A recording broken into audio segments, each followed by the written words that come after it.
Good afternoon friends, welcome to Rajkumar classes. आज अपन sociology का तीसरा लेक्चर लेकर आए हैं।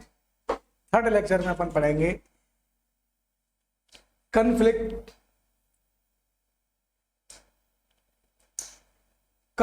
पर्सपेक्ट। बहुत ज्यादा डिटेल में नहीं जानेंगे, शुरुआती फेज में चल रहे हैं। अपन ने शुरुआत कहां से करी थी? अपन ने शुरुआत करी थी सोशियोलॉजिकल पर्सपेक्टिव से। सोशियोलॉजिकल पर्सपेक्टिव हॉरोलम्बस का पहला चैप्टर है, ताकि अपन को ये आइडिया लग जाए कि सोशियोलॉजी में होता क्या है, क्या टर्म्स यूज होते हैं, किस तरह की थ्योरीज होती हैं, ह्यूमन बिहेवियर को कैसे नापा जाता है, ह्यूमन सोसाइटी क्या है। ये 4-5 मेजर बातें हैं उस चैप्टर में। उस चैप्टर में हमने पहले 2 एस्पेक्ट कवर कर लिए हैं कि बेसिक टर्म्स। लेक्चर 1 में मैंने बेसिक टर्म्स पर ही डिस्कशन किया था, आप जाके पहले लिस्ट में देख सकते हैं। इसमें मैंने क्या क्या डिस्कस किया है? मैंने डिस्कस किया है कि भाई बिहेवियर क्या है। जो बिहेवियर होता है वो 2 तरह का होता है। वो कौन कौन सा होता है? इंस्टिंक्टिव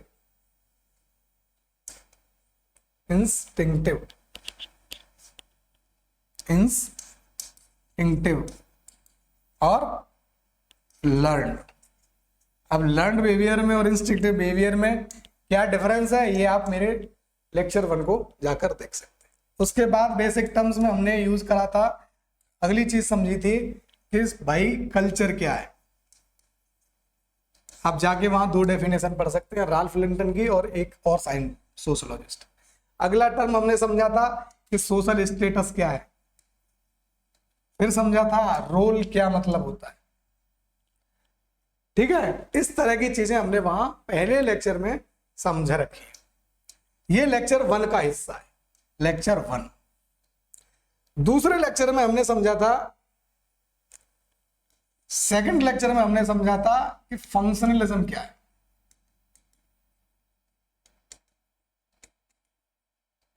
फंक्शनलिज्म में हमने क्या समझा था वो आप यहां देख सकते हैं। ये देखिए, रिकैप कर लेते हैं सेकंड लेक्चर का। ये सेकंड लेक्चर का रिकैप है। सेकंड लेक्चर का रिकैप है, मतलब फंक्शनलिज्म हमने इसमें समझा है। और इस लेक्चर में हमने क्या क्या समझा था, ये आप इस स्लाइड में समझ सकते हैं। इस लेक्चर में मैंने समझाया था कि फंक्शनलिज्म का बेसिक आर्गुमेंट क्या है। बेसिक आर्गुमेंट है कि भाई जो सोसाइटी है ना, वो एक ऑर्गेनिज्म की तरह बिहेव करती है। वर्क्स लाइक है ना ऑर्गेनिज्म। अगर सोसाइटी ऑर्गेनिज्म की तरह बिहेवियर करती है तो सोसाइटी, जैसे ऑर्गेनिज्म डिफरेंट ऑर्गन से बना होता है, वैसे सोसाइटी कुछ पार्ट से बनी होगी। यहां ऑर्गन बोलते हैं उसे, यहां उसे पार्ट्स बोलते हैं, और पार्ट्स का सोशियोलॉजिकल नाम होता है सोशल स्ट्रक्चर।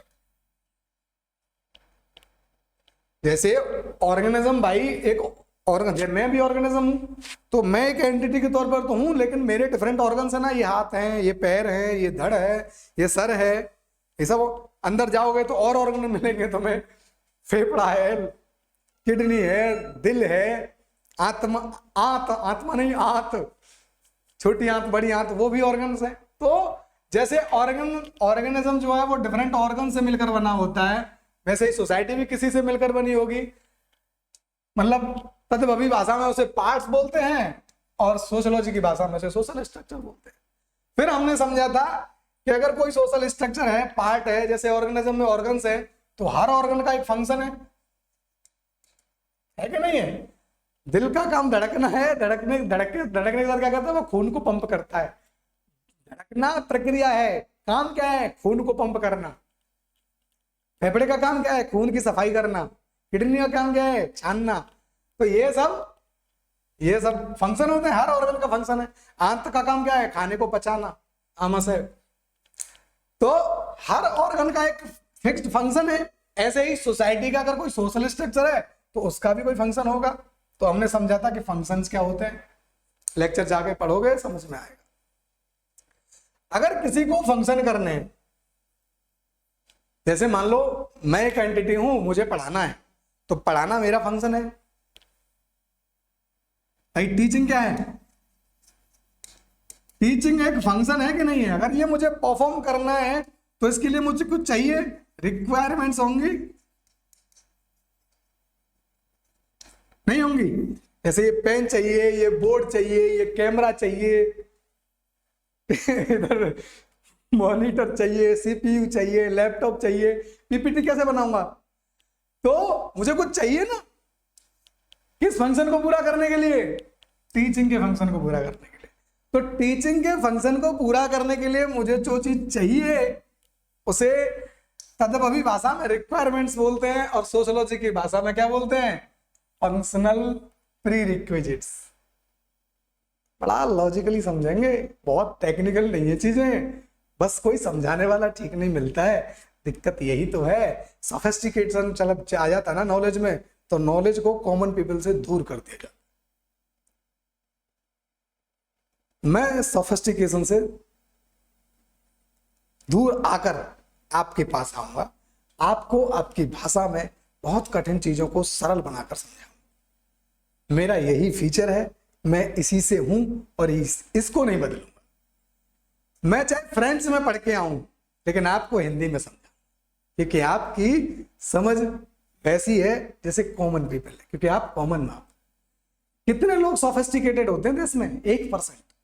कितने प्योर इंग्लिश समझ पाते हैं? 1%। तो क्या सबको उसी भाषा में समझाना जरूरी है? नहीं। मेजोरिटी आप हो, आप डिसाइड करो कि किससे पढ़ोगे। मैं डिसाइड करता हूं कि नॉलेज चाहे कहीं से लाऊं, लेकिन आपकी भाषा में समझाऊंगा, ऐसा समझाऊंगा कि बड़ा आसान से समझ आए। समझ में आया?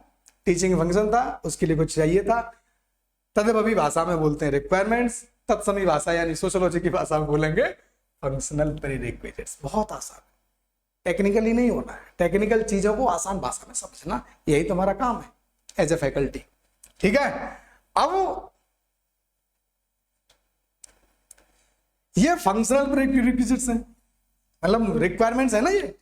तो ये रिक्वायरमेंट्स आएंगी कहां से? How to bring. अब मेरे घर में तो बनता नहीं है ये लैपटॉप, ये मॉनिटर, ये पेन, ये बोर्ड, ये कैमरा, मेरे पास तो बनता नहीं है। कलेक्ट कैसे होंगी? आएंगी कहां से? तो ये आएंगी कैसे? वैल्यू कंसेंसस से। वैल्यू कंसेंसस से कैसे आएंगी? सवाल तो है कि वैल्यू कंसेंसस सर बोर्ड कैसे आ जाएगा? आएगा भाई, लॉजिकली समझो। सोसाइटी में एक आदमी ने डिमांड करी कि भाई मुझे एक अच्छा कैनन का कैमरा चाहिए। दूसरा भी एक समूह होगा जो इस बात पे राजी होगा कि हाँ भाई इसकी डिमांड जेन्युइन है, तो वो कैनन का कैमरा प्रोड्यूस करेगा, डेवलप करेगा अपनी कंपनी में। और आपने डिमांड करी, तो आपकी वैल्यू क्या थी? मुझे एक मटेरियल चाहिए, और ये इस बात से सहमत हो गया। आपकी वैल्यू से ये सहमत हुआ कि नहीं हुआ? आपकी डिमांड थी कि मुझे कैनन का कैमरा चाहिए लेक्चर रिकॉर्ड करने के लिए, एक डिजिटल बोर्ड चाहिए। एक कंपनी आई, बोले कि भाई मैं तुम्हारे लिए प्रोड्यूस करूंगा। तो ये जो प्रोडक्शन है तुम्हारी डिमांड का, ये क्यों कर रहा है? क्योंकि तुम्हारी वैल्यू से इसकी वैल्यू कंसेंसस में आ गई, सहमति में आ गई, मैच कर गई। तो जब तक ये मैच नहीं होगा, फंक्शनल प्रीरिक्विजिट्स पूरी नहीं होंगी। तुमने कहा कि मुझे भूख लगी है और डोमिनोज का पिज्जा मुझे चाहिए। जोमेटो बोला कि तुम्हारी वैल्यू ठीक है, मैं भी समझता हूं डिमांड तुम्हारी जेन्युइन है, 1 बज गया है, लंच का टाइम हो रहा है, ऑर्डर कर दो मैं भेज दूंगा। ये क्यों भेजा? क्योंकि आपकी डिमांड, आपकी वैल्यू, इसकी प्रोडक्शन की काम की वैल्यू सेम है। इसको इसमें लाभ होगा, आपकी डिमांड पूरी होगी, दोनों की काम। तो इसे कैसे बोलते हैं? फंक्शनल प्रीरिक्विजिट्स को पूरा कैसे करेंगे?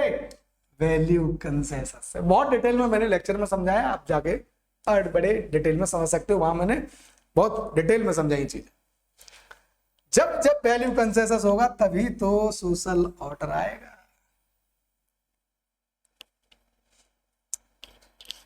सोशल ऑर्डर बड़ी चीज नहीं होती है, बस सोशल ऑर्डर का नाम है। किसका नाम है सोशल ऑर्डर? समाज में शांति और प्रॉस्पेरिटी आए, यही तो सोशल ऑर्डर है। ये आएगा कैसे? कुछ लोग अगर ये बोलेंगे कि हम बीफ खाएंगे और कुछ लोग बोलेंगे कि गाय हमारी माता है, तो सोसाइटी में सोशल ऑर्डर होएगा? नहीं होएगा, क्लेशेस होंगे। दंगे जितने भी देखते सुनते हो क्यों होते हैं? क्योंकि भैया वैल्यू कंसेंसस नहीं होता, सोशल ऑर्डर की दिक्कत। राइट्स जितने भी होते हैं, राइट्स, दंगे, ये दंगे क्यों, किसकी नुमाइंदगी कर रहे हैं? सोशल ऑर्डर नहीं है।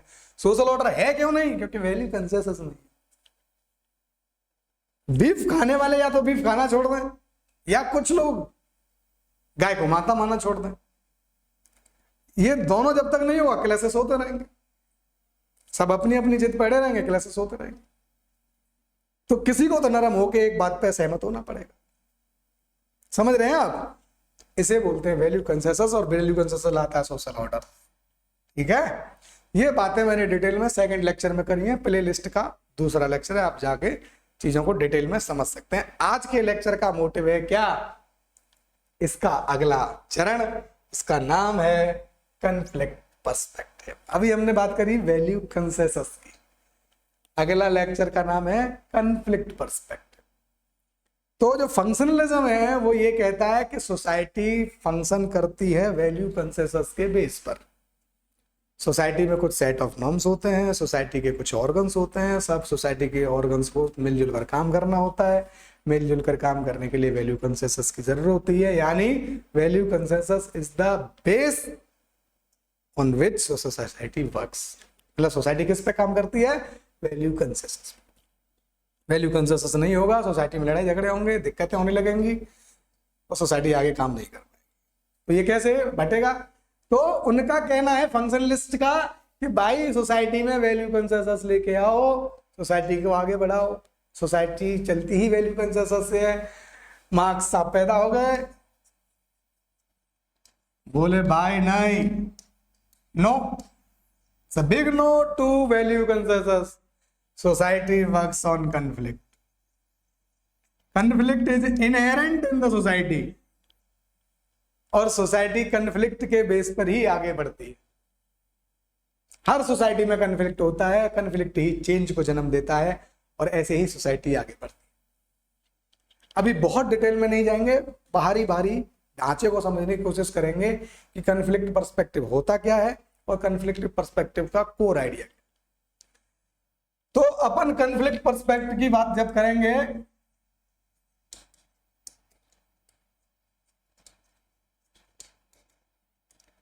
कॉन्फ्लिक्ट पर्सपेक्टिव की जब बात करेंगे तो इसमें कौन कौन शामिल है, उससे पहले जानना जरूरी है कि ये कहना क्या चाहता है। What does it want to say, है क्या कॉन्फ्लिक्ट पर्सपेक्टिव? तो बताया मैंने कि कॉन्फ्लिक्ट पर्सपेक्टिव कुछ नहीं है, ये इस बात की बात करता है कि कॉन्फ्लिक्ट सोसाइटी में टेम्पररी नहीं है, जैसे फंक्शनलिस्ट ने बताया था।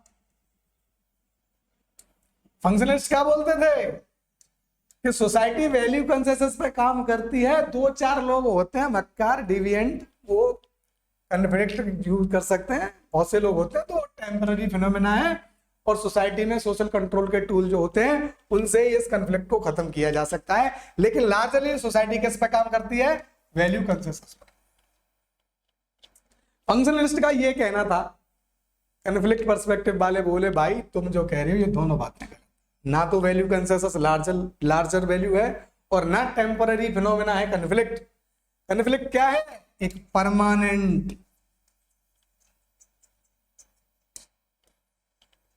परमानेंट रियलिटी है, टेम्पररी नहीं है। जो कॉन्फ्लिक्ट है ना सोसाइटी में, ये कॉन्फ्लिक्ट से तुम टेम्पररी बोल रहे भाई, टेम्पररी नहीं है, परमानेंट फीचर है ये।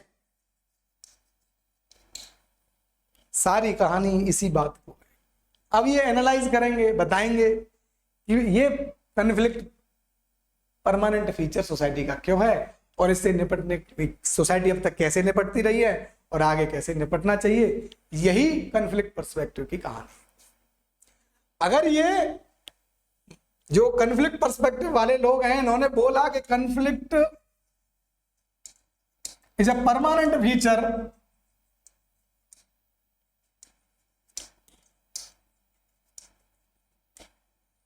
अगर कोई आदमी ये बोल दे कि सोसाइटी में जो कॉन्फ्लिक्ट है वो परमानेंट फीचर है, तो उसे बताना पड़ेगा कि कॉज क्या है भाई, आइडेंटिफाई करेंगे ये तो ये कन्फ्लिक्ट पर्सपेक्टिव वाले डिफरेंट डिफरेंट लोग डिफरेंट डिफरेंट तरह की बात करते हैं। जैसे कन्फ्लिक्ट पर्सपेक्टिव में बहुत से लोग हैं, कन्फ्लिक्ट की 3 चीजों के बेस पे कन्फ्लिक्ट पर्सपेक्टिव के डिफरेंट घराने बनते हैं। कन्फ्लिक्ट का कॉज, एक घराना एक तरह कॉज मानेगा, दूसरा घराना दूसरे तरह कॉज मानेगा, तीसरा घराना तीसरे तरह। कन्फ्लिक्ट की नेचर के बेस पर भी घराने बढ़ जाएंगे। कन्फ्लिक्ट का नेचर क्या है, एक घराना एक तरह का नेचर बताएगा, दूसरा घराना दूसरे तरह का नेचर बताएगा, तीसरा घराना तीसरे तरह का नेचर। कन्फ्लिक्ट का एक्सटेंट, इस बेस में भी कन्फ्लिक्ट पर्सपेक्टिव के डिफरेंट घराने बने। अपन सोशियोलॉजी खत्म करने से पहले इन सारे घरानों की बात करेंगे। आज 2 घरानों की बात करेंगे, कॉज और एक्सटेंट नेचर के बेस पे अपन 2 कन्फ्लिक्ट पर्सपेक्टिव में कोर आइडिया क्या है, सोसाइटी इज बेस्ड ऑन क्या, कन्फ्लिक्ट। अब इस कन्फ्लिक्ट की कॉज, नेचर और एक्सटेंट के बेस पे घराने बनते चले जाते हैं कन्फ्लिक्ट पर्सपेक्टिव। आज अपन 2 घरानों पे बात करेंगे, एक है मार्क्सिस्ट और दूसरा है फेमिनिस्ट। आज का लेक्चर ज्यादातर कोशिश होगी कि मार्क्सिस्ट को ही समझा जाए, मार्क्सिज्म को समझा जाए, फेमिनिज्म को बाद में समझेंगे अगले लेक्चर। मार्क्सिस्ट, देखो इनके हिसाब से कन्फ्लिक्ट का कॉज क्या है, जेंडर डिस्क्रिमिनेशन। और इनके हिसाब से कॉज क्या है, कॉज पे ही बात कर रहे हैं, कॉज क्या है, जो रिलेशंस ऑफ प्रोडक्शन है, रिलेशंस ऑफ प्रोडक्शन। इसे इन्होंने एक टर्म दिया था इकोनॉमिक इंफ्रास्ट्रक्चर।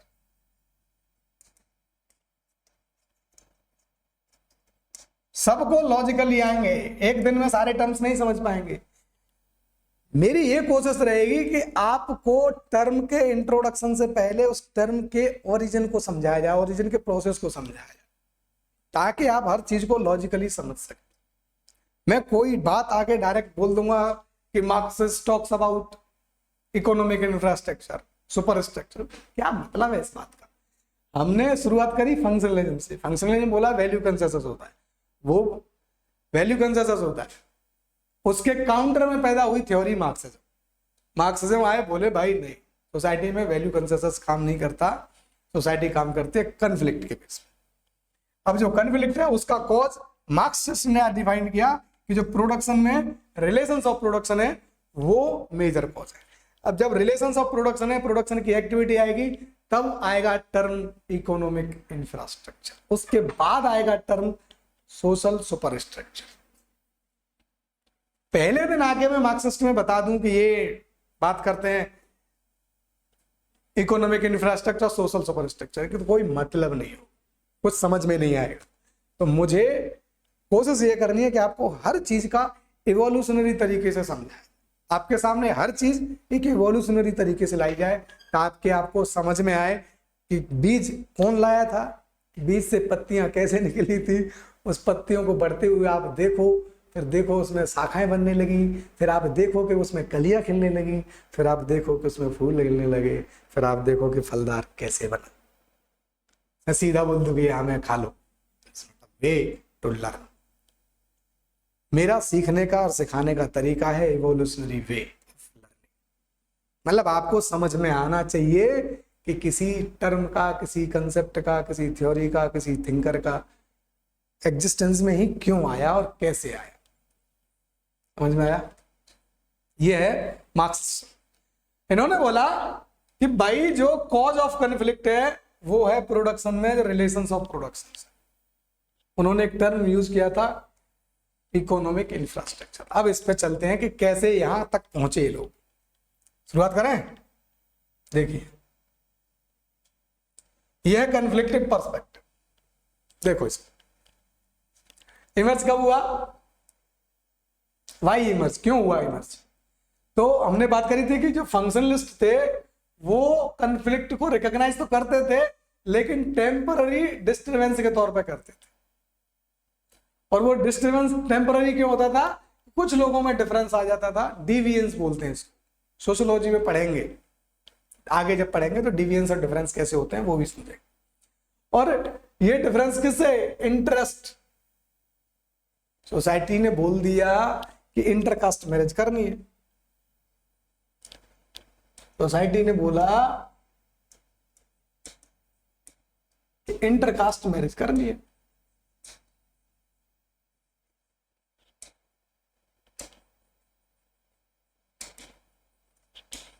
ठीक है, सोसाइटी ने बोल दिया। अब ये जो सोसाइटी ने बोला ये किसी इंडिविजुअल के की मर्जी के हिसाब से थोड़ा ना बोला था। के को वाई से लव हो गया, के की जाति ए थी और वाई की जाति बी थी। बी होना भी दिक्कत नहीं था, दिक्कत ये आ गई कि ए की जाति लो थी और बी की जाति बड़ी थी, सो कॉल्ड बड़ी ऊंची। यहां सारा कॉन्फ्लिक्ट। अब इस के का इंटरेस्ट है कि she is my love, I will marry her. ये सोसाइटी के ठेकेदार चाचा चौधरी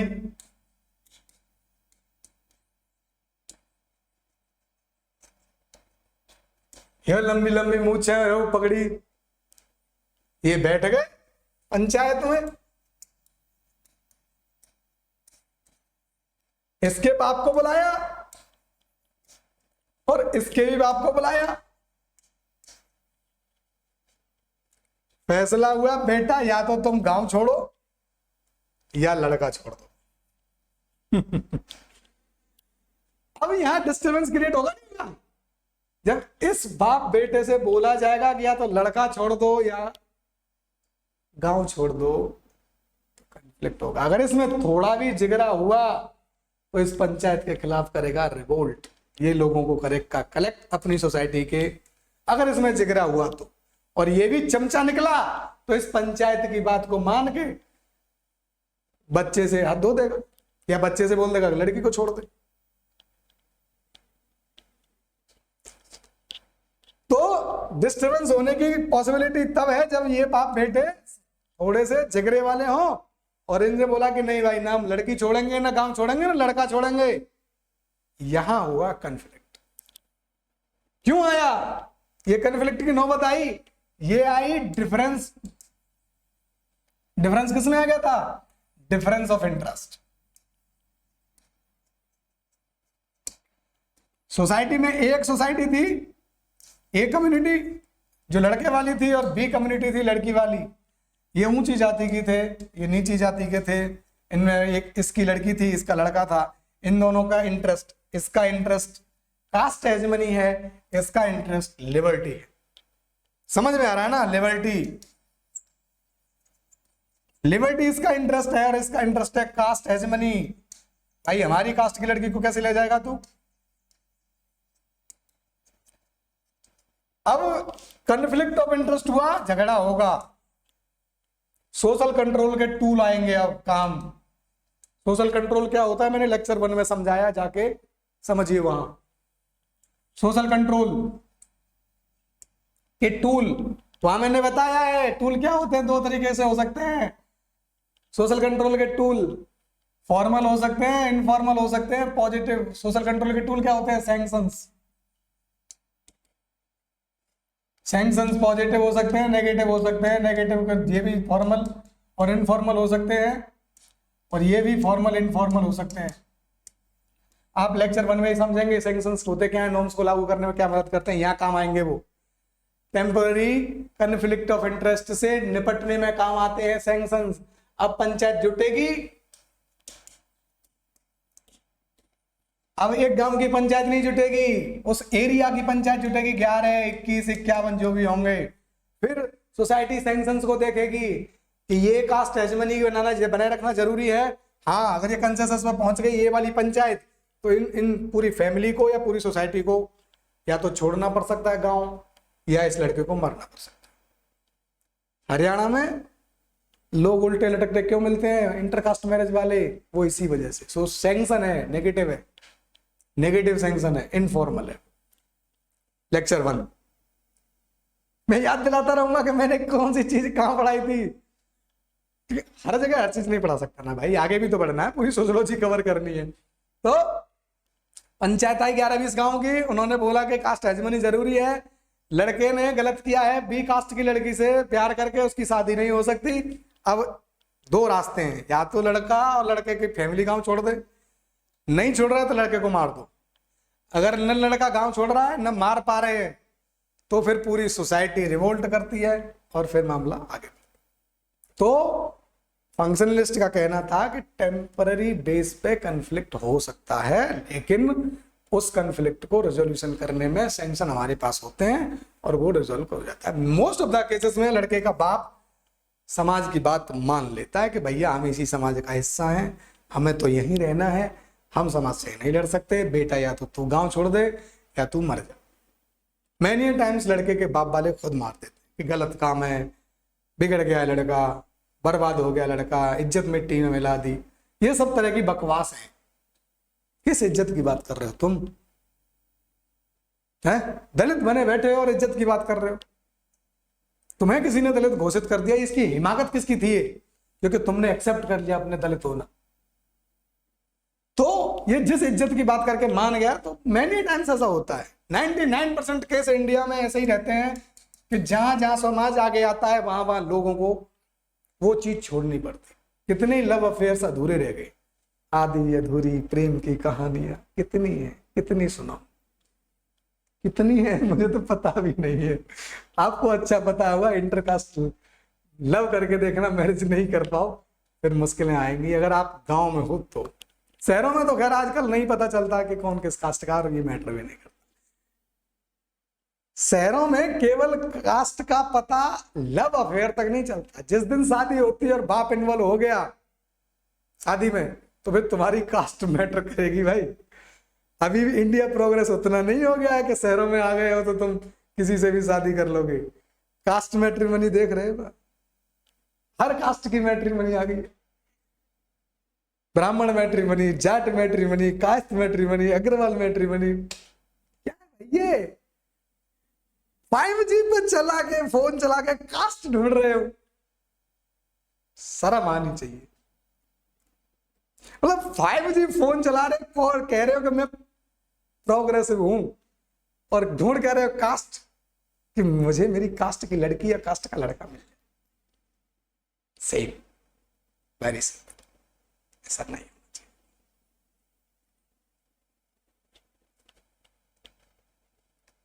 काम पगडंडियों में जाके ढूंढने वाला फोन से कर रहे हो, कभी ना कभी तो तुम्हें जवाब देना पड़ेगा। चलो आगे बढ़ते हैं, चीजों को समझते हैं। तो फंक्शनलिस्ट का कहना था कि कन्फ्लिक्ट होगा लेकिन टेम्पररी होगा, और उसके लिए सोशल सैंक्शन का टूल अपने पास है, निपट लेंगे।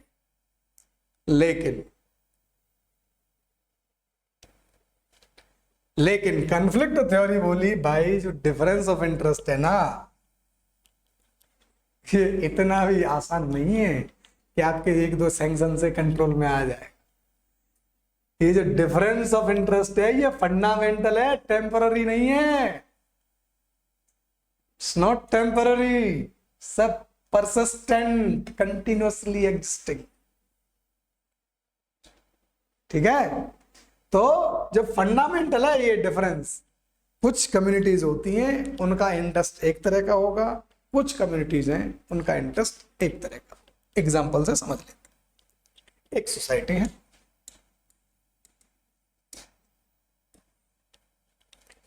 इसमें कुछ ब्राह्मण हैं, कुछ क्षत्रिय हैं, कुछ वैश्य हैं, कुछ शूद्र हैं।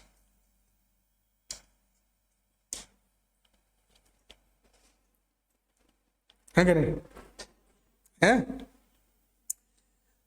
फंक्शनलिस्ट का कहना है कि इनके इंटरेस्ट सिमिलर है, लेकिन ऐसा होता नहीं। कन्फ्लिक्ट पर्सपेक्टिव का कहना है भैया जो इसका इंटरेस्ट है वो इससे एंटायरली डिफरेंट है, और इसका इंटरेस्ट इसके इंटरेस्ट से एंटायरली डिफरेंट है, और इन सब का इंटरेस्ट इसके इंटरेस्ट से। इंटरेस्ट मतलब ब्याज वाला इंटरेस्ट नहीं, हित वाला इंटरेस्ट।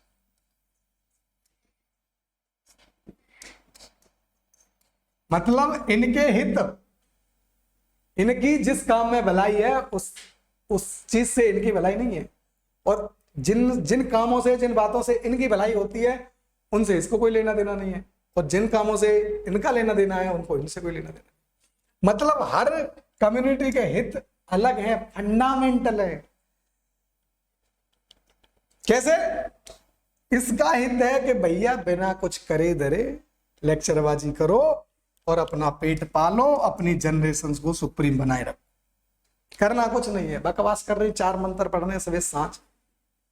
इनको सुप्रीम बना दो, इज्जत पूरी दो, पेट भर के खाना दो, मंदिर दे दो, मंदिरों में दासी दे दो, इनकी हवस के लिए ये जिंदगी गुजारेंगे बढ़िया, सोशल स्टेटस में सबसे ऊपर। इनका इंटरेस्ट ये है, जहां भूदान भी चाहिए इनको, दान भी चाहिए, लड़कियां भी चाहिए दासी के रूप में, नौकर भी चाहिए सेवक। इनके इंटरेस्ट ये। अब ये कम्युनिटी बोलती है भाई हम लड़ते हैं, हमको हथियार दो, हमको जमीन दो, हमको जायदाद दो, ताकि अपन लड़ने के लिए घोड़ा हाथी दो, अथॉरिटी दो, रूल करने की पावर, कि हम रूल बनाएंगे सोसाइटी के लिए, हम लड़ते हैं मरते हैं हमको दो।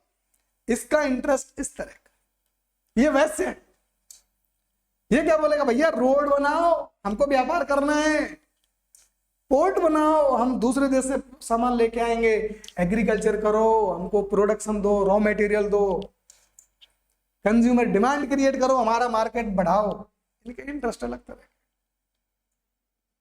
ये शूद्र है, इनका इंटरेस्ट अलग ही है। 2 रोज की रोटी दे दो, एक छत दे दो, इज्जत विज्जत से इनको कोई लेना देना नहीं,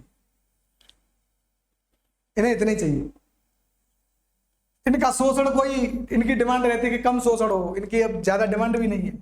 इनके इंटरेस्ट अलग तरह के, बच्चा पढ़ जाए बस, 10वीं 12वीं तक पढ़ जाए, JNU में, और अमेरिका की ऑक्सफोर्ड में, कहाँ की ऑक्सफोर्ड है वहां की, यहाँ की भी है, कैम्ब्रिज में पढ़ाने का इनका आइडिया नहीं है। इनका मतलब है कि बच्चा पढ़ जाए 10वीं 11वीं बस, और ब्याह हो जाए और बच्चा। इनके इंटरेस्ट अलग तरह के। अब ये 4 कम्युनिटीज हैं, चारों कम्युनिटीज के इंटरेस्ट अलग हैं। कौन कह रहा है कि इनमें वैल्यू कंसेंसस आ सकता है?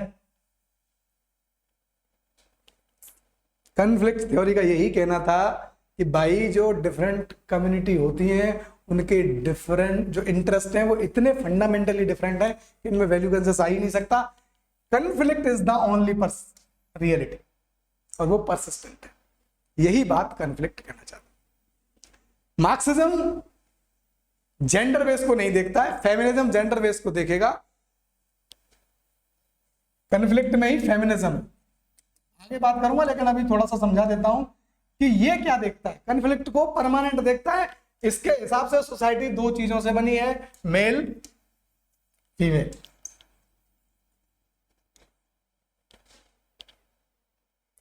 वो सोसाइटी को मेन स्ट्रीम नहीं मानते। फेमिनिस्ट जो होते हैं वो क्या कहते हैं, society is a male stream. समझ रहे आइडियोलॉजिकली कैसे टर्म्स पॉइंट होते हैं। ये कह रहे हैं कि सोसाइटी जो है मेन स्ट्रीम, जो सोसाइटी है वो मेन स्ट्रीम नहीं है भैया, मेल स्ट्रीम है। क्यों? क्योंकि हर रूल, हर बात, हर चीज मेल ने बनाई है, मेल के लिए। पुरुष ने हर रूल अपनी सुविधा के हिसाब से बनाया। महिलाओं को ऐसा लगता है, खासकर फेमिनिस्ट महिलाओं। ये बात अलग है कि हमारे भारत में महिलाएं खुद को फेमिनिस्ट नहीं मानती हैं, फेमिनिस्ट होने से घबराती हैं और इसका विरोध तक करती हैं। भारत की अधिकांश महिलाएं फेमिनिज्म का विरोध करती हैं और पैट्रियार्की का समर्थन करती हैं। अधिकांश मतलब, अब एग्जैक्ट क्वांटिफाई तो मैं नहीं कर सकता क्योंकि मेरे पास कोई रिसर्चर नहीं है, कोई ऐसी रिसर्च मेरे पास आई नहीं है, न सोसाइटी में ऐसा कोई रिसर्च मेरी नजर में अभी तक आई है ये बता सके कि भारत की कितनी % महिलाएं फेमिनिज्म के खिलाफ है, मतलब पैट्रियार्की का समर्थन करती हैं। मुझे ऐसा लगता है, जितनी मेरी ऑब्जर्वेशन है, कि अधिकांश में एटलीस्ट 50% से ऊपर तो है ही। ठीक है, इनका कहना है फेमिनिस्ट का, भाई जो कन्फ्लिक्ट है वो मेल वर्सेस फीमेल है, ये डोमिनेंट पोजीशन में रहता है, ये फीमेल ऑप्रेसिव है, इसका एट्रोसिटी झेलती है ये, तो इन दोनों में कन्फ्लिक्ट है और वो भी परमानेंट है। और ये बेस क्या है इसका? जेंडर। कन्फ्लिक्ट पर्सपेक्टिव के दो स्कूल समझे हमने, एक मार्क्स, एक फेमिनिज्म। मार्क्स बोलता है कि जो प्रोडक्शन में रिलेशंस और प्रोडक्शंस होते हैं उनमें डिफरेंस होता है, इंटरेस्ट अलग हो जाता है। फेमिनिज्म बोला प्रोडक्शन नहीं भैया, जेंडर डिसाइड करता है कन्फ्लिक्ट। सोसाइटी में दो स्ट्रीम है, एक महिला एक पुरुष। पुरुष डोमिनेंट है, महिला रिप्रेसिव है, एट्रोसिटी झेल रही है। तो हमने समझे दो पर्सपेक्टिव। ठीक है, चलिए थोड़ा सा आगे समझते हैं कन्फ्लिक्ट पर्सपेक्टिव। अब यहां से आगे बढ़ते हैं। हमने समझा कन्फ्लिक्ट कैसे, जो इंटरेस्ट है वो परमानेंटली डिफरेंट है, फंडामेंटली डिफरेंट है। हर कम्युनिटी का एक अपना इंटरेस्ट होता है, दूसरी कम्युनिटी का अपना इंटरेस्ट होता है, और इन इंटरेस्ट में इतना ज्यादा गैप होता है कि इनमें कन्फ्लिक्ट बाज़ हो जाता है। तो सोसाइटी कन्फ्लिक्ट के बेस पर ही आगे बढ़ती है। हिस्टोरिक मटेरियलिज्म जब हम पढ़ेंगे मार्क्स में, तब समझेंगे कि सोसाइटी में कन्फ्लिक्ट ऑफ इंटरेस्ट ने सोसाइटी को कैसे प्रोग्रेस लाया। एक मोड ऑफ प्रोडक्शन था, उसके बाद दूसरा मोड ऑफ प्रोडक्शन आया, फिर तीसरा मोड ऑफ प्रोडक्शन आया, फिर चौथा मोड ऑफ प्रोडक्शन आया, फिर पांचवा मोड ऑफ प्रोडक्शन उसने सजेस्ट किया। तो ये हम चीजें समझेंगे कब? जब अपन मार्क्स को इन डिटेल पढ़ेंगे। अभी मार्क्सिस्ट कन्फ्लिक्ट पर्सपेक्टिव को समझने की एक ब्रॉड प्रोसेस करेंगे। ठीक है, यहां से शुरू करते हैं मार्क्सिज्म। ये है पहला। तो मार्क्स ने ऑब्जर्व क्या किया कि भाई जो ह्यूमन है वो सरवाइव करेगा, तो सरवाइव करने के लिए उसे क्या करना पड़ेगा? Production. No human society can exist without production, पहली ऑब्जर्वेशन। अगर सोसाइटी को प्रोड्यूस करना है तो क्या पढ़ना पड़ेगा? सोशल रिलेशंस में आना पड़ेगा। मान लो हमको पुरानी सोसाइटी में चलते हैं, जब जंगल में रहते थे अपन। अब अपन को करना है एक हिरण का शिकार। हिरण इतनी तेज भागता है कि एक आदमी के बस की बात नहीं है उसको पकड़ लेना। खरगोश का शिकार किया है कभी गांव में? नहीं किया होगा। अब तो आप बड़े मतलब विकसित भारत की दहलीज पे आ चुके हो, तो 15-20 साल पहले की बात है, मैं जब छोटा रहा हूँगा, 5-6 साल 10 साल का, तब मेरे गांव में लोग जाते थे खरगोश पकड़ने। खरगोश किस लिए? खाने के लिए। तो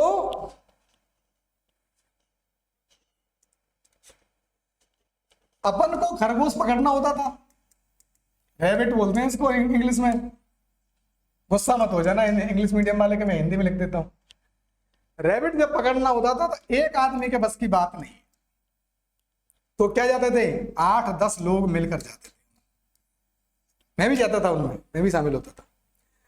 और 8-10 लोग प्लस 2-4 कुत्ते भी होते थे। तो फिर खरगोश को घेरते थे चारों तरफ से ये एंटिटी, ताकि इसे पकड़ा जा सके। अगर ये खरगोश को पकड़ना मतलब प्रोडक्शन है, प्रोडक्शन ऑफ फूड ही तो है भाई। अब प्रोडक्शन को फूड करने, जो फूड को प्रोडक्शन करने के लिए क्या हुआ था? 8-10 लोगों में कलेक्शन हुआ था, नहीं हुआ था? मतलब इकट्ठे आए, कलेक्टिव हुए, तो लोग इकट्ठा हुए। ये कलेक्शन ही सोशल लेवल पे क्या होता है? अपन को करना था प्रोडक्शन, तो प्रोडक्शन के लिए क्या चाहिए? Social relations. अभी जो सोशल रिलेशन है वो प्रोडक्शन के लिए है, इसलिए इसको बोलते हैं रिलेशंस ऑफ प्रोडक्शन।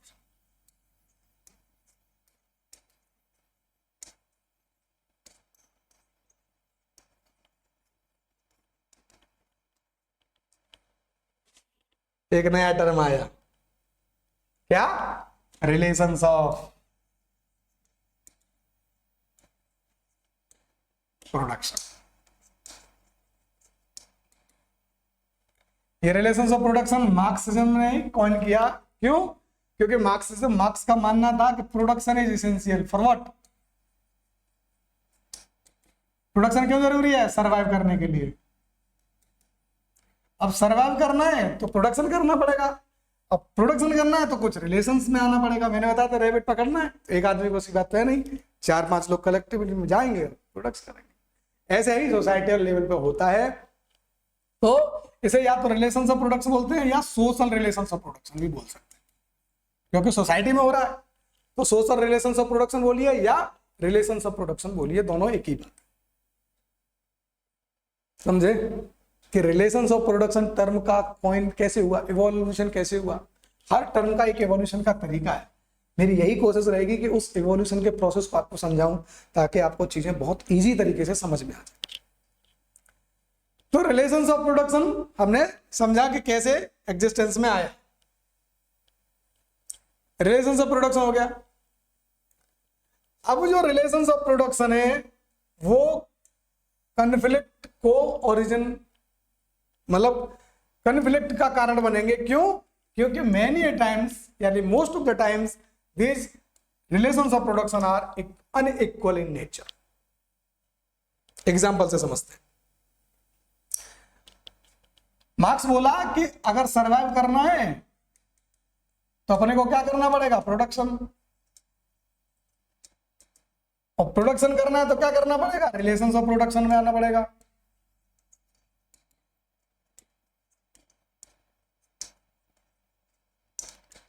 अब उसका कहना है कि जो रिलेशंस ऑफ प्रोडक्शन है यही कन्फ्लिक्ट का कारण है। इट इज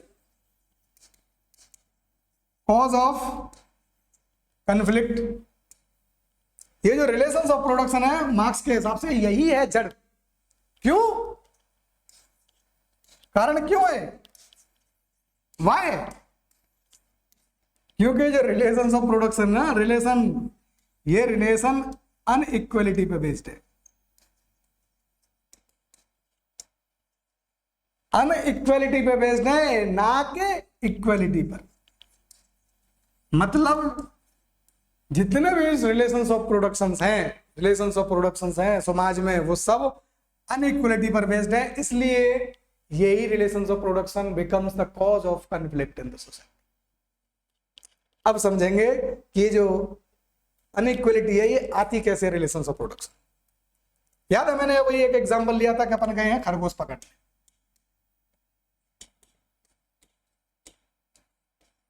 हम मान लेते हैं 8 लोग गए थे पकड़ने, ठीक है। 8 लोगों में से केवल 2 के पास था कुत्ता भी, 2 लोग थे उनके पास डॉग्स भी थे।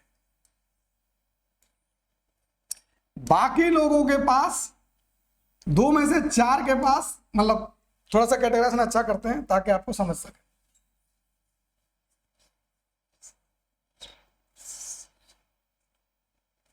देखिए ये 8 लोग हैं, इनमें से हम जो 8 लोग खरगोश पकड़ने गए हैं इनमें से 2 के पास क्या क्या है? अपने लाठी डंडा बोलो, भाला बोलो, प्लस डॉग्स भी। मतलब ये लोग भी हैं, 2 अपनी बॉडी लेकर भी जा रहे हैं, लाठी डंडा भी है इनके पास, भाला भी है इनके पास, और डॉग्स भी है इनके पास। ये 2 लोग जो है इन 3 चीजों के साथ जा रहे हैं। बाकी के जो 4 लोग हैं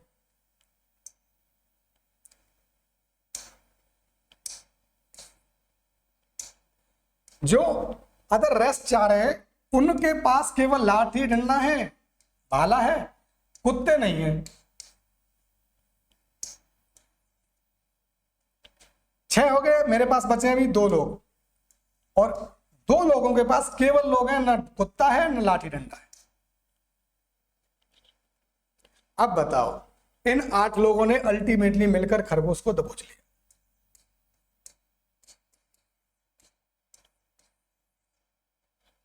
लॉजिक क्या कहता है?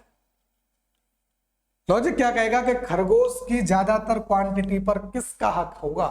कौन ज्यादा चाहेगा? तो ये जो दो लोग हैं, ये वाले जिनके पास लोग भी थे, लाठी भी थी, भाला भी था और डॉग्स भी थे, ये लोग बोलेंगे भैया खरगोश का वो हिस्सा जो सबसे ज्यादा स्वादिष्ट है और सबसे ज्यादा कीमती माना जाता है वो चाहिए हमें।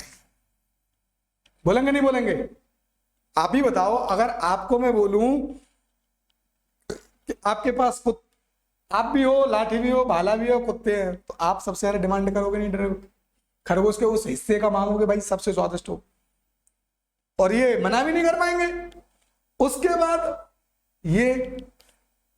बाद ये मतलब खरगोश का सबसे खराब पार्ट और सबसे कम पार्ट किसको मिलेगा? इन लास्ट दो लोग थे। तो ये रिलेशन ऑफ प्रोडक्शन में नहीं थे, क्योंकि खरगोश को पकड़ने 8 हो गए, लेकिन relation of production in unequal हो गए। अभी मैंने फिजिकल कैपेबिलिटी को लिया ही नहीं, इन दो में से एक लंगड़ा भी था और एक भाग सकता था। तो जो लंगड़ा वाला आदमी रहेगा उसको बिल्कुल ना के बराबर मिलेगा लास्ट में बची कुछ ही चीज, वो झूठन टाइप की। जो भाग सकता था वो उससे भी ज्यादा ले ले। हमने देखा कि रिसोर्स एंड कैपेबिलिटी के हिसाब से रिलेशंस ऑफ प्रोडक्शन हमेशा अनइक्वल ही होंगे। तो यही अनइक्वलिटी जब तक लॉजिकल थी तब तक तो ठीक थी। जैसे ही सोसाइटल लेवल पर क्या होता है कि रिलेशंस ऑफ प्रोडक्शन शुरुआत में ये कैपेबिलिटी के बेस पे होते हैं, तब तक तो ये लोग एक्सेप्ट करते हैं कि भाई हमें कम मिले कोई दिक्कत नहीं, क्योंकि हम में से दो में से एक तो लंगड़ा ही था बेचारा और मेरे पास ना लाठी डंडा था ना कुत्ता था, मैं भी तेज नहीं भाग पाया इनके बराबर, तब तक तो ये एक्सेप्ट करेंगे। लेकिन जैसे ही ये कैपेबिलिटी से बढ़कर रिलेशंस बर्थ हो जाते हैं, बाई बर्थ हो जाते हैं, जैसे कास्ट सिस्टम में हुआ या क्रिश्चियनिटी में भी हुआ था बहुत टाइम, तो जैसे ही ये कैपेबिलिटी से हटकर बर्थ पर आ जाते हैं, भाई बर्थ मिलने लगते हैं अधिकार, तब जन्म होता है अनइक्वलिटी और कन्फ्लिक्ट।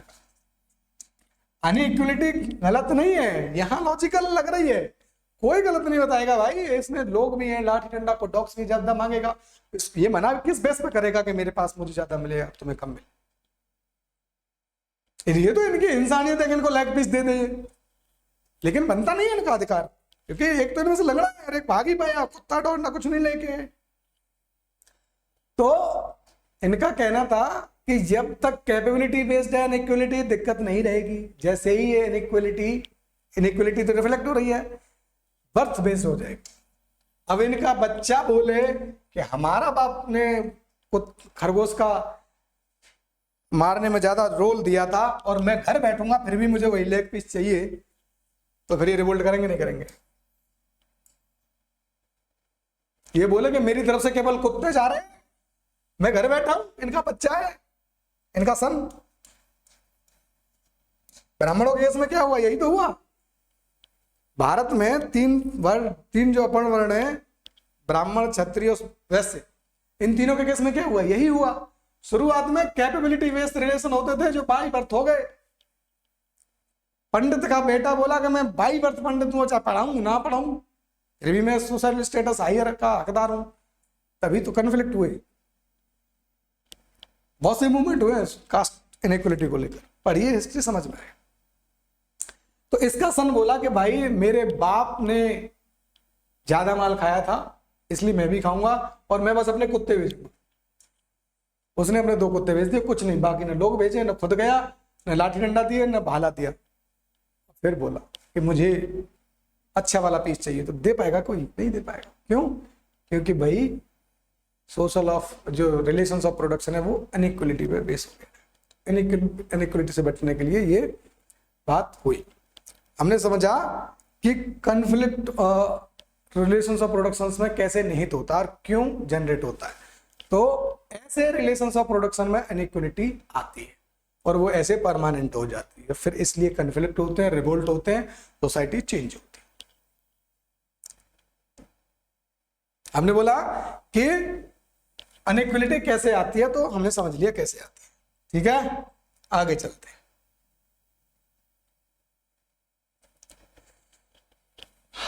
Forces of production. हमने देखा कि अगर प्रोडक्शन करना है तो कुछ तो चाहिए होगा। अगर मान लो प्रोडक्शन करना है तो कुछ तो चाहिए होगा ना। Components of production are called. मान लो मुझे गेहूं प्रोड्यूस करना,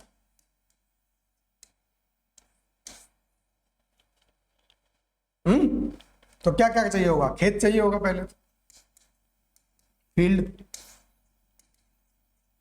फील्ड क्या चाहिए होगा? बीज, सीड। सीड को बीज बोने के लिए क्या चाहिए? ट्रैक्टर। फिर क्या चाहिए होगा? इरिगेशन। फिर क्या चाहिए होगा? पेस्टिसाइड। फिर क्या चाहिए होगा? लेबर। फिर बाद में हार्वेस्ट। फिर बाद में स्टोरेज। ये सब चीज चाहिए नहीं चाहिए? तो प्रोडक्शन करने के लिए जो चीजें चाहिए उनको बोलते हैं forces of production. In forces of production पर कब्जा ही बाद में बनेगा इनइक्वलिटी का बेस। अभी अपन समझ रहे हैं फोर्सेस ऑफ प्रोडक्शन। तो फोर्सेस ऑफ प्रोडक्शन क्या हो सकता है? टेक्नोलॉजी, ट्रैक्टर की बात करी थी मैंने। रॉ मटेरियल, सीड की बात करी थी मैंने। नॉलेज तो चाहिए ही होगी, बिना नॉलेज कैसे पता रहेगा कि क्लाइमेटोलॉजी क्या है? और स्किल्स जो इन सब कामों में चाहिए। तो ये फोर्सेस ऑफ प्रोडक्शन है, technology, raw material, knowledge and skill. समझ में आया? Forces of production.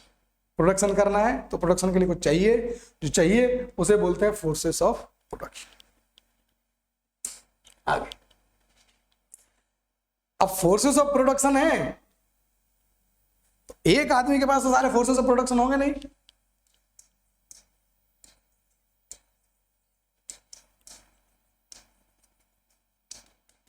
मुझे उगाना था क्या? गेहूं। अब गेहूं के लिए मुझे फोर्सेस ऑफ प्रोडक्शन चाहिए। मैंने बोला कि मुझे लैंड चाहिए, जमीन चाहिए। इस पे किसी की ओनरशिप होगी कि नहीं होगी?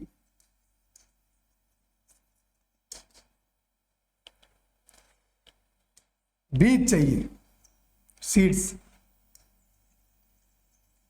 उन्होंने बोने के लिए ट्रैक्टर चाहिए। फिर सिंचाई के लिए, इरिगेशन के लिए मुझे पंप चाहिए। और कटाई बुनाई के लिए लेबर चाहिए। ये सब चाहिए नहीं चाहिए?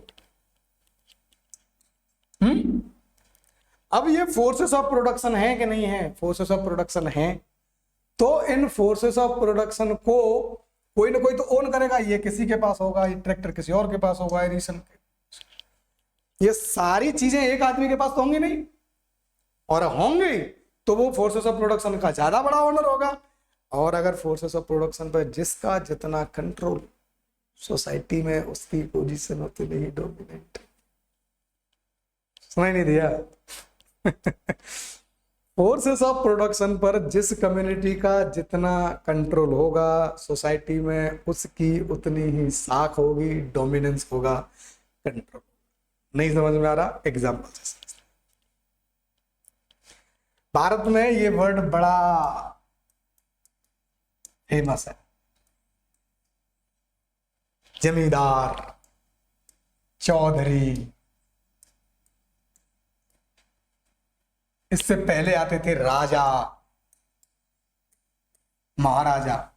सब क्या है? ये फोर्सेस ऑफ प्रोडक्शन के मालिक थे कि नहीं थे? ये पूरे साम्राज्य का मालिक होता था। साम्राज्य में जो कुछ भी है सब इसका माना जाता था। मतलब पूरी जमीन इसकी, पूरी नदियां इसकी, पूरे लोग इसके। यही तो होता था फोर्सेस ऑफ प्रोडक्शन का मालिक। फिर आए जमींदार, छोटे छोटे राजे, छत्रप बोलते थे। छोटे छोटे इलाकों के राजे ये छत्रप होते थे। जमीन पर कब्जा होता था कि नहीं होता था इनका? जमीन भारत में मेजर फोर्स ऑफ प्रोडक्शन रही है हमेशा से। तो जिसका जमीन पर कब्जा, जमींदार वही तो रहा। क्या कभी सुना आपने कि एक शूद्र था जमींदार था, या कोई जमींदार था वो शूद्र था? Rare of the rare. तो जमींदार जो बन गया उसके पास क्या था? Forces of production. ये जमीन क्या थी? एक फोर्स ऑफ प्रोडक्शन थी कि नहीं थी?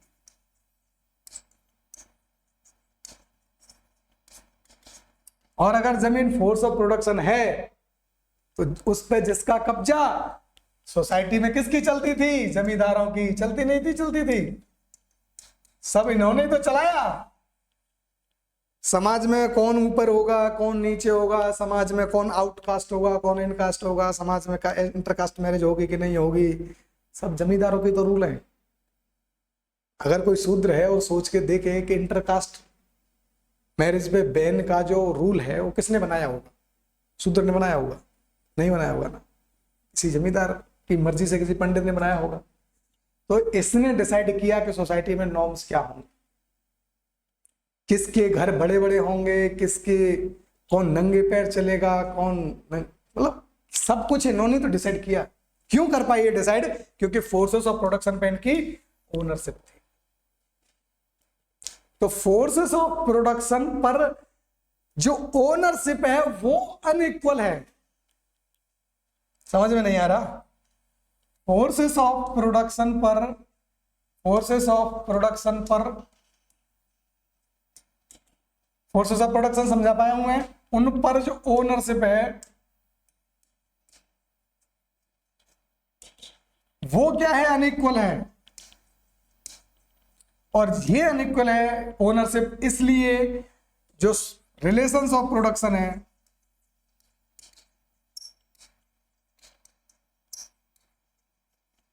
रिलेशंस ऑफ प्रोडक्शन है वो अनइक्वल है। वो कैसे हैं? अनइक्वल है। और यही inequality in relations of production result into conflict. समझ में आई कहानी? कहां से शुरू हुई कि आदमी को सर्वाइव करना है तो उसे प्रोड्यूस करना होगा, प्रोड्यूस करना होगा तो फोर्सेस ऑफ प्रोडक्शन होंगे, फोर्सेस ऑफ प्रोडक्शन की ओनरशिप अलग होगी, फोर्सेस ऑफ प्रोडक्शन के अनइक्वल होंगे तो अनइक्वल रिलेशंस ऑफ प्रोडक्शन में अनइक्वलिटी आएगी, रिलेशंस ऑफ अनइक्वलिटी आएगी तो कॉन्फ्लिक्ट होगा, कॉन्फ्लिक्ट होगा तो चेंज। यही कहानी है। चलो आगे समझते हैं। हमने देखा रिलेशंस ऑफ प्रोडक्शन। एग्जाम्पल देख लेते हैं। कोई एम्प्लॉयर होता है, कोई एम्प्लॉय होता है, कोई मैनेजर होता है। तो अनइक्वल है कि नहीं है? ये इसके बराबर नहीं है, ये इसके बराबर नहीं, सब अलग अलग। तो inequality in relations of production हमने समझ लिया। अब आते हैं mode of production. Mode of production क्या है कि एक पर्टिकुलर टाइप से किसी पर्टिकुलर समय में किसी पर्टिकुलर सोसाइटी में एक पर्टिकुलर तरीके से प्रोडक्शन होता है, इसी को बोलते हैं mode of production. Mode of production.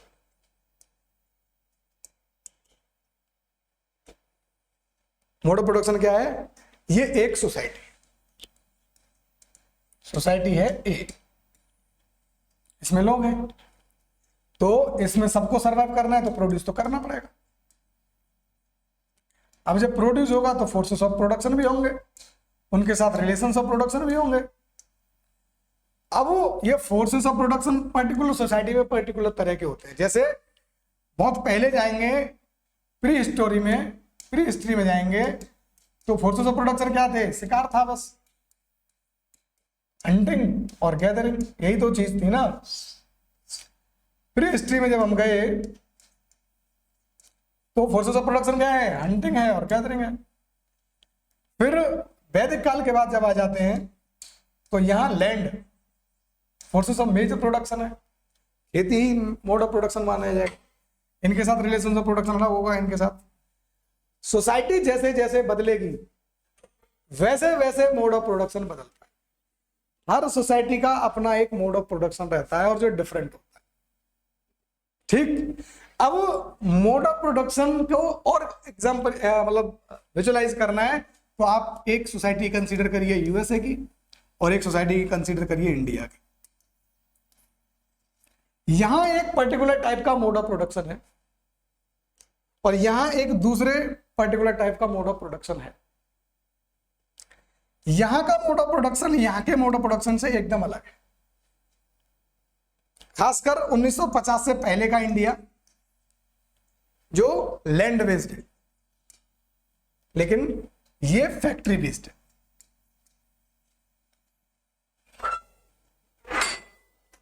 ठीक है, आज इस लेक्चर को हम यही समाप्त करते हैं। Thank you very much. यहां से आगे कंटिन्यू करेंगे अगले लेक्चर। Thank you.